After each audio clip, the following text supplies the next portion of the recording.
Well, hello there, everyone, and welcome to this English lesson where I'm going to teach you how to describe things. Now, I know you already know how to describe lots of things in English. You probably know how to describe something that's big or small, tall or short. In this lesson on describing things, I tried to find as many words as possible that are not as popular. These are words we do use all the time to describe things in English, but I wanted to find words that maybe aren't the most common or most popular, but they're definitely still used. So one of the first words I want to talk about is the word pungent. And if you look on this slide here, you'll see that I put garlic, a fairly universal vegetable. Or spice. Vegetable or spice? I'm not sure. I think it's a vegetable. But most places in the world will recognize garlic. Now, you can say that garlic has a very pungent smell. It has a very pungent odor. When I walk in the house, and if Jen is cooking something that has garlic in it, it is very easy to identify because of its pungent odor. Okay, let me say pungent one more time. It is a bit of a challenging word to say, but things like onions and garlic, where they have a very strong odor, that might be another word you would use, or a strong smell. You can also use the word pungent. So garlic, I do really like garlic. I like garlic bread, actually. I don't know if you've ever had garlic bread with cheese. It's very, very, very tasty.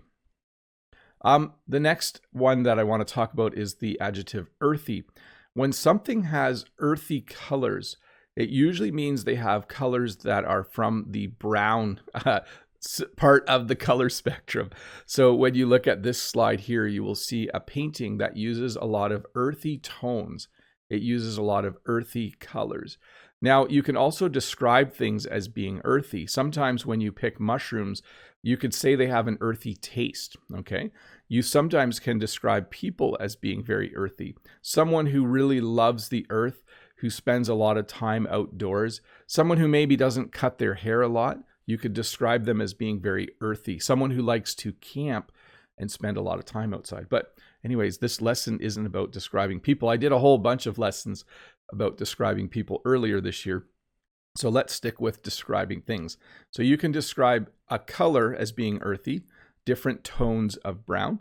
You can also describe something as tasting a little bit earthy, or even smelling earthy.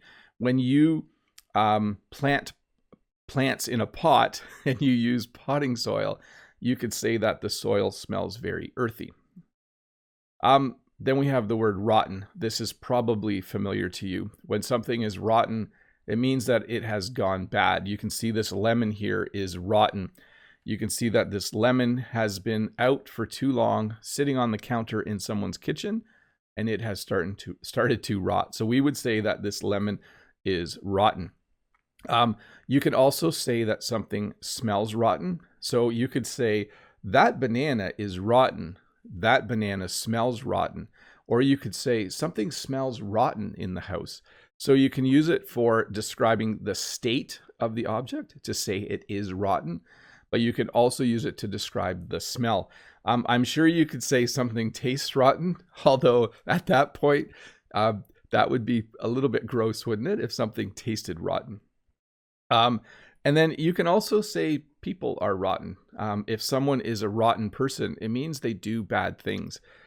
I try really hard to be a good person, but there are certainly people in the world who are rotten.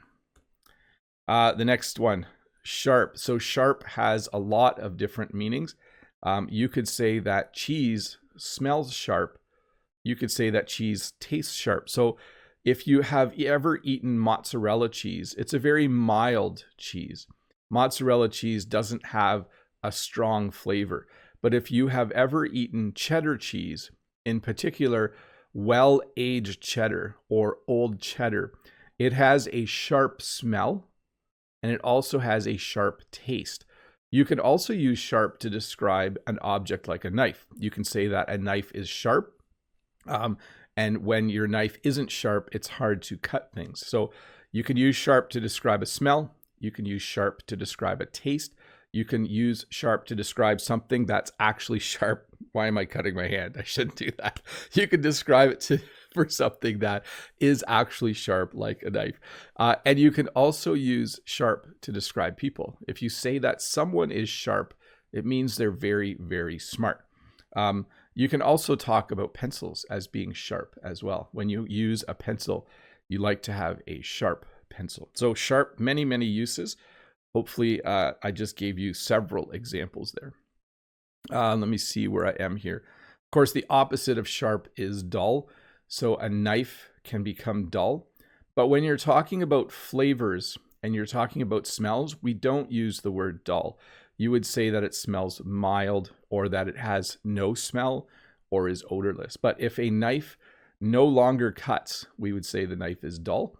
If a pencil, if the end of the pencil starts to get worn down, we would say, oh, this pencil's dull. And then you would sharpen the pencil to make it sharp again. You can also describe people as being dull. It's not a nice thing to say, but a dull person is a boring person. So you might have a friend who, when you invite them to a party, they don't talk a lot. They just kind of stand in the corner. They don't dance. They're just kind of dull. So it's not a nice way to describe a person. It's a little bit insulting. But if you say that someone is dull, it means that they are boring. We have the word fluffy. This chick right here is fluffy. When chicks hatch out of the egg, they are very, very fluffy. Kids often have stuffed animals, which are very fluffy. When something's fluffy, it has a lot of soft, really nice hair. But definitely a small chicken, or a chick, as we call it, is very fluffy. I don't know why I'm laughing at fluffy. I'm not sure. But anyways, there's a chick and it's fluffy. We have the word sticky. So honey is sticky. I tried to pick as many things to describe that would be universally known around the world. So honey comes from bees. And if you have ever eaten honey, you'll know that it's very sticky. I get a little annoyed sometimes when there's honey on the counter in the kitchen. Sometimes my kids will put honey in their tea and they'll spill a little bit. And then the counter is very, very sticky in the kitchen. So honey is sticky. There are many other things that are sticky. As well, I did want to mention, you can be in a situation that is sticky.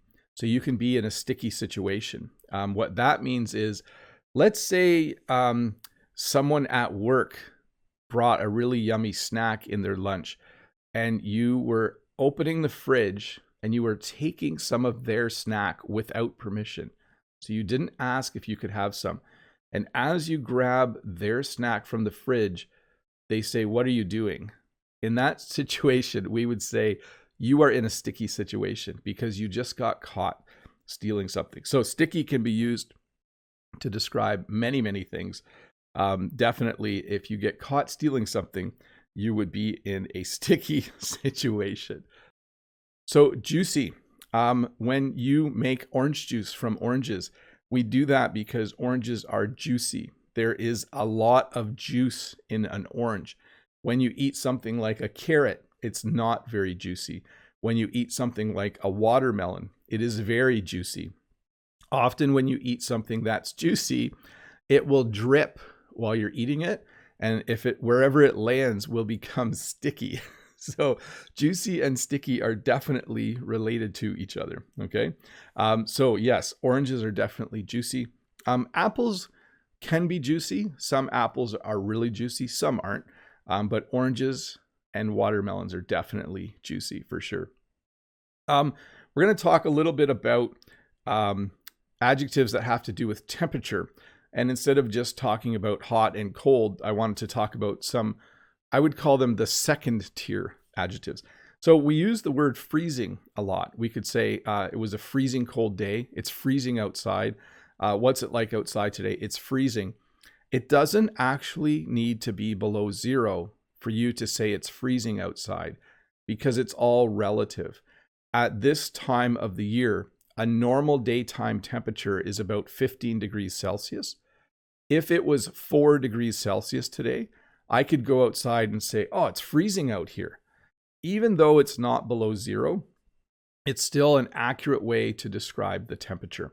You can use this literally. You can say it's -1, it's freezing outside. But if you go into someone's house and they keep the temperature in their house lower than your house, you could say, oh, it's freezing in here. It might actually be 19 degrees Celsius, but when you are cold as a human being, you can use the word freezing, okay? So right now it's actually freezing in here because we don't have our furnace on yet, and it's a fairly cold day outside, so our house is cold. So again, even though it's not below 0 in here, I can still say it's freezing.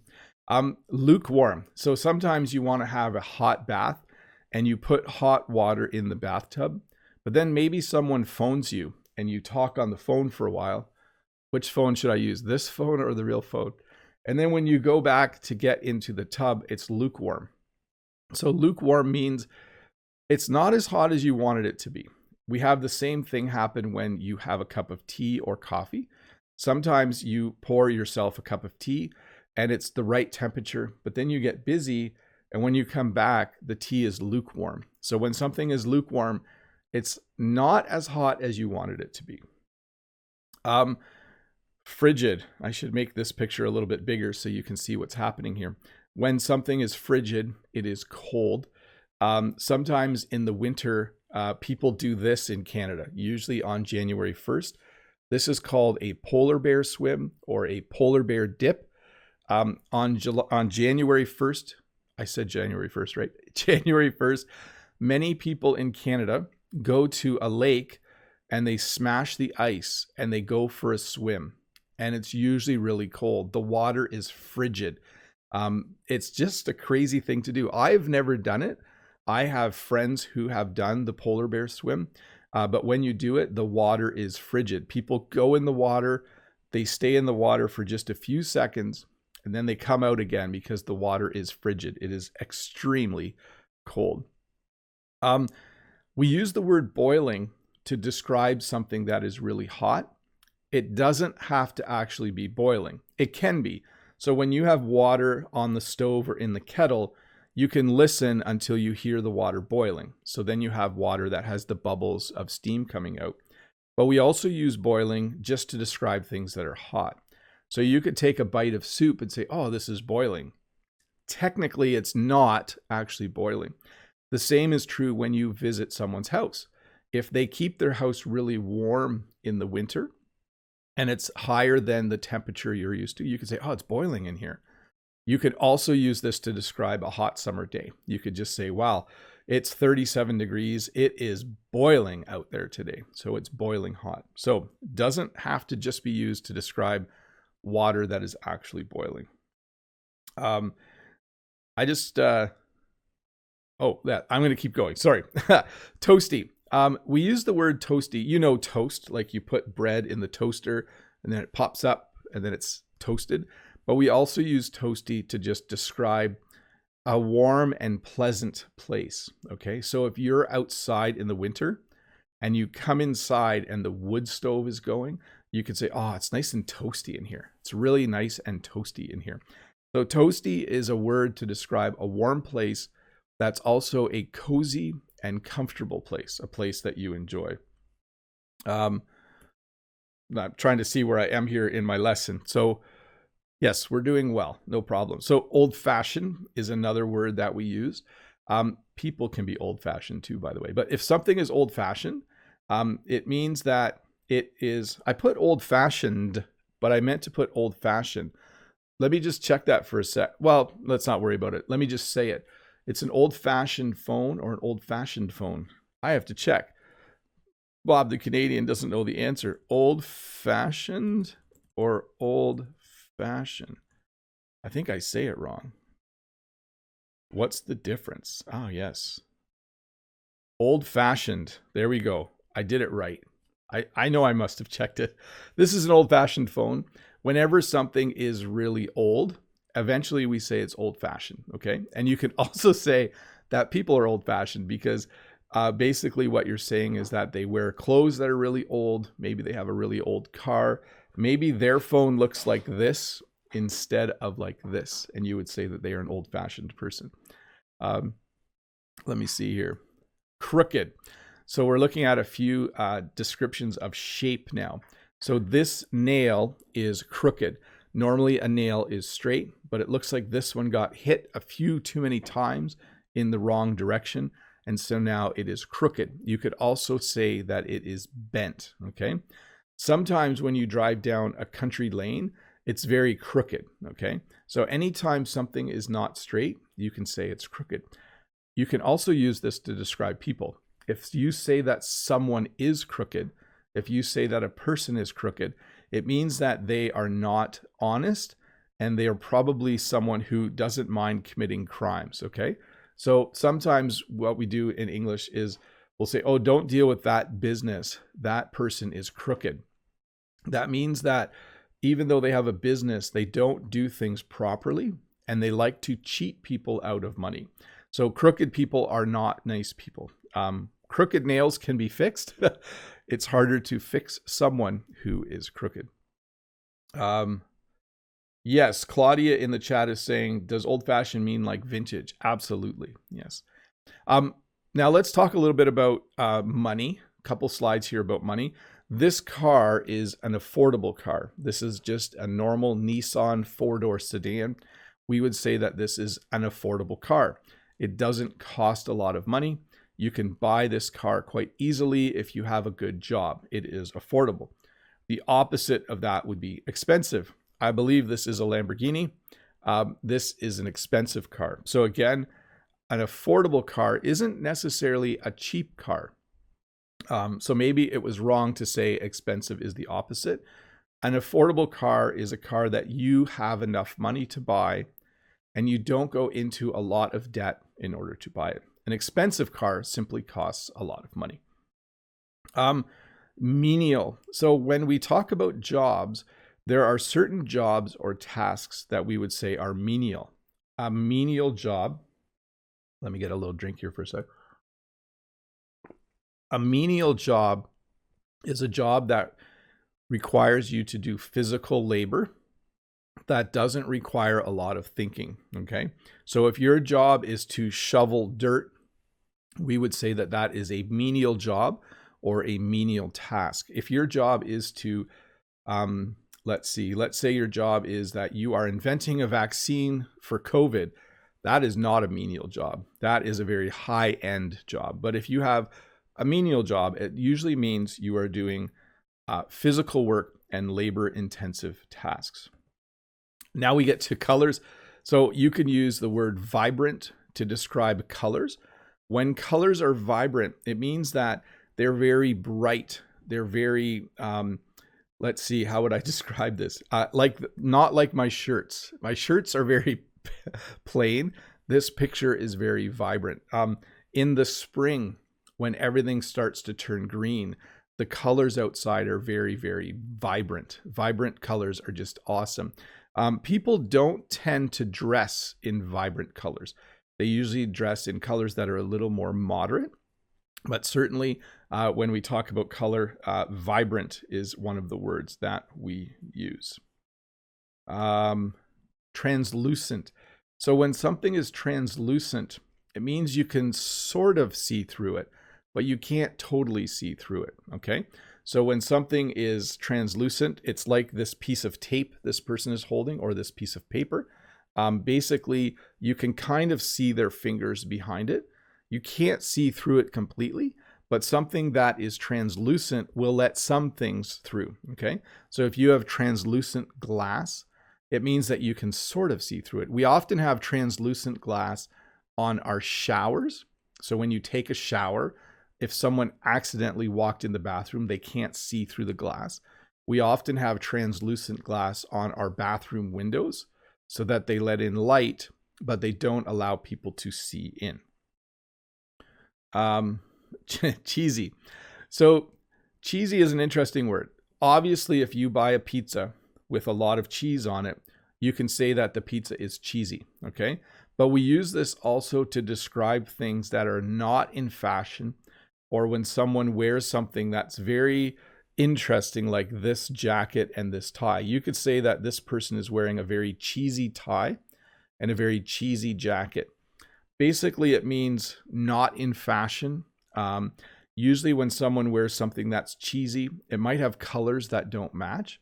You can also use cheesy to describe other things. You might go to a party and the party just might be really cheesy. Like maybe it was an 80s themed party where everyone was supposed to dress up like it was the 80s, but people didn't do it well. You could describe it as cheesy. So basically cheesy means not cool. There you go. So if something's cheesy, it is not cool. Ish. So you've probably heard this added to a lot of words in English. We say things like, oh, I saw a car that I liked the other day. It was bluish. Or it was a smallish person. Or we say it was reddish. So we often add ish to adjectives just to kind of make a general statement. So we don't know exactly what color brown we would say, but we would say the dog had brownish ears or he had a brownish face. So it's not completely brown, but it's a little bit brown. So ish is kind of, you'll hear me say it sometimes at the beginning of the live stream in the chat. I'll say we're starting in about 5-ish minutes. So basically ish means that it's not precise. So let's say the live stream was starting in 6 minutes. 6 minutes, I could say we're starting at about 5-ish, and it just means close to 5 minutes. So ish is an interesting little thing we add. It's very informal, but you could say to someone, do you want to meet around 10-ish? And it means not exactly at 10 o'clock, maybe at 5 to 10 or 10 after 10, but definitely we add ish to colors and time quite regularly, and size as well, like smallish, large-ish. That sounds a little funny, but ish is added to words a lot. I don't know why. I hope Coke doesn't get mad at me. By the way, this is the Canadian spelling of flavor. If you are learning American English, you would take out the U. But if something is flavorless, it means that it has no flavor, okay? So often in the world, you will buy things to drink or you will buy something to eat, and it will just be a bit flavorless. It just doesn't have very good flavor. Hey, I want to say hi to, thank you to Sylvia Liang for joining and becoming a member of the channel. Thank you so much for supporting me. That's awesome of you. And thanks for doing that. The opposite of flavorless would be flavorful. Again, pay attention. There is a U in flavor in Canada, but there is no U in America. So flavorful. If something has a lot of spices in it, we would say that it is flavorful. I like food that is very flavorful, okay? I like different kinds of spices in my food. I don't like food that is flavorless. Well, I'll eat it if I'm hungry, but not always. Slippery. So in the winter in Canada, the roads are often very slippery. The sidewalks are often very slippery because there's lots of ice and it's easy to slip. So you could say, oh, it's very slippery out there today. The roads are very slippery. It's a slippery sidewalk today. Be careful out there. You can also use slippery to talk about people. If a person is slippery, it means that they are a little bit dishonest, okay? So you again could say, don't buy things at that business because the owner, he's a very slippery person. That means that they are a dishonest person. Rod says, Diet Coke tastes like medicine. Yeah, I don't drink Diet Pop. I don't drink a lot of pop or soda anyways. But I'm not a big fan of it either. Sylvia says, so happy to be a member and join the live chat. Thanks for being here, Sylvia. That's awesome. Sleek. When something is described as sleek, it means it's very polished and glossy, and it's just designed really well. Like this motorcycle is very sleek. It's a very sleek looking motorcycle. It just has really cool design features. The blue paint the light reflects off it in a really cool way. It's a very sleek looking vehicle. Sports cars and high-end motorcycles are often described as being very sleek. Rough. So rough is an interesting word because it has to do with the surface. When I work on the farm in the summer, my hands become rough from the hard work. I do a lot of menial jobs on the farm and my hands become rough. The wall that you see in the far side of the slide is made out of stone, so it would be very rough. I mean, the opposite of rough is smooth, and it's definitely not smooth. We also can use rough to describe things that are difficult. So climbing a mountain is a very rough thing to do. It's a very rough job. You could say it was really rough yesterday climbing the mountain. You could use rough to describe a relationship. Things are really rough right now. So rough simply means not smooth, either in texture or situation. Scrumptious. So I don't eat a lot of cupcakes, but cupcakes are scrumptious. When something is incredibly tasty, when it is super yummy, I'm using a lot of other words here as well, you would say that it is scrumptious. It's almost always used to describe food. I can't think of an example where you would use it to describe a drink. You could say, this cafe mocha latte is delicious, but you would probably say this cupcake is scrumptious. This cake is scrumptious. This food is scrumptious. It's just really, really tasty and really, really yummy. Sorry, the last few here, it's kind of random, but that's okay. Learning a bunch of random adjectives, I think, is still helpful. Microscopic. So when something is really, really small, we say that it is microscopic. Snowflakes are microscopic. It's hard to see them with the naked eye. Okay, so I know I used the word naked there. When you say that something's hard to see with the naked eye, it means that you need to use a telescope, like if it was far away in space, or a microscope. So a microscope is for looking at really small things, or binoculars to see. So when it's hard to see something with the naked eye, you need to use something with lenses in it. But when something's really small, you can say it's microscopic, okay? So the COVID virus is microscopic. We can't see it. It is extremely small, so we would describe it as being microscopic. When something's gigantic, we say it is mammoth. So this is a mammoth wave, okay? We don't use the word mammoth a lot. It actually comes from the really big, woolly elephant-type animal that they find sometimes in the snow in Siberia. So a mammoth is a really large elephant from a past era. But we use the word mammoth to describe large things. You could say, oh, SpaceX fired off this mammoth rocket into space. Or I was out surfing and there was this mammoth wave that I caught and I surfed on. So mammoth is used to describe something that is really, really big. Steep. So when something is steep, it means that it is hard to climb, usually used to describe a mountain or hill. You could say, oh, I was out hiking and I had to go up a really steep hill. I climbed a really steep mountain the other day.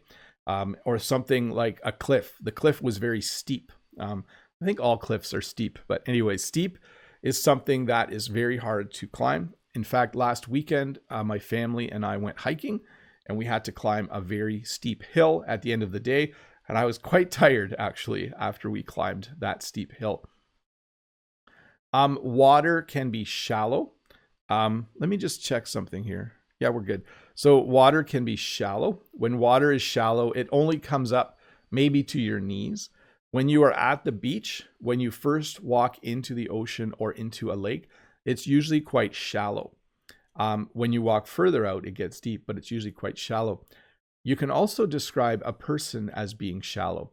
A person who is shallow is just kind of, they're not a kind person. They're not a caring person. They kind of do things to make themselves happy, but they aren't good at taking care of other people. They're just very, very shallow. Let me just look up a meaning of shallow person for a sec to get a good description for you. Let's see. A shallow person cares only about their own looks and how much money they have. Yeah, so a shallow person is just someone more interested in themselves than other people. Narrow. So this is a very narrow street. When something is narrow, it's the opposite of wide. Okay, so I'm getting a little bit wide down here. You can describe an alleyway or a street as being very narrow. So it just means that it would be hard to drive a car down this street. Certainly if two cars were coming, the street is too narrow. It's a narrow street. One would have to back out. Let's see here. Yes, Panthera says shallow is the opposite of deep. And if we use it for people, then they are not sophisticated, definitely. In fact, I think I'm going to talk about deep next. You can also say a person is deep. But anyways, if you go far out in the ocean or a lake, the water might be quite deep. We also use this to talk about space. Something can be out in deep space. So deep simply means really far down in the ocean or really far out in space. When you're baking, sometimes you want to use a deep pan. So you want, if you want to make deep dish pizza, you need a pan that's really deep in order to bake it. You can describe a person as being deep as well. If someone is very deep, they like to have intellectual, smart conversations about things. So a deep person is just someone who's very intelligent and likes to have great conversations about really cool and interesting things. And if they, if they're philosophical, you would say they are very deep. Damp. So when we are done eating in the kitchen, we often wipe off the table with a damp cloth. A damp cloth means that it is a little bit wet. When a cloth is put in water and you take it out, it's dripping wet. And so you wring the cloth so that it doesn't drip water, but the cloth is still a little bit damp. So in our kitchen after supper, we usually get a soapy water and a cloth, and we wring it out, but we still have a damp cloth, and then we wipe off the table and we wipe off the counter. So that is damp. So damp means just a little bit wet. Sometimes when you go outside, yesterday in my short video, it started raining, and I said S-H-I-T. I don't want to say it out loud because the video gets demonetized, but if you want to go to my other channel and watch that video, let me see if I can find a link for you. I'll put it in the chat. I was shooting a video and it started raining, and I said kind of a bad word, but then after that, my jacket was damp. I didn't stay out in the rain and get soaking wet. Instead, my jacket was just damp. So when something's damp, it's just a little bit wet. Greasy. When you cook something that has a lot of oil in it or a lot of grease in it, the pan becomes greasy. So you could say that this is a greasy pan. Okay. So when you do the dishes, it's sometimes hard to clean a greasy pan.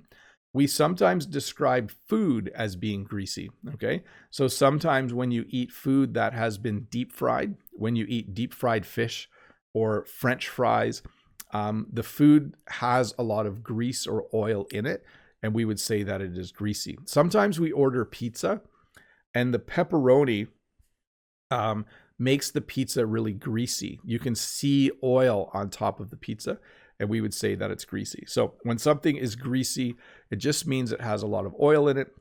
Generally, when we are done frying things using a frying pan, the pan is usually greasy. So this is definitely a greasy pan.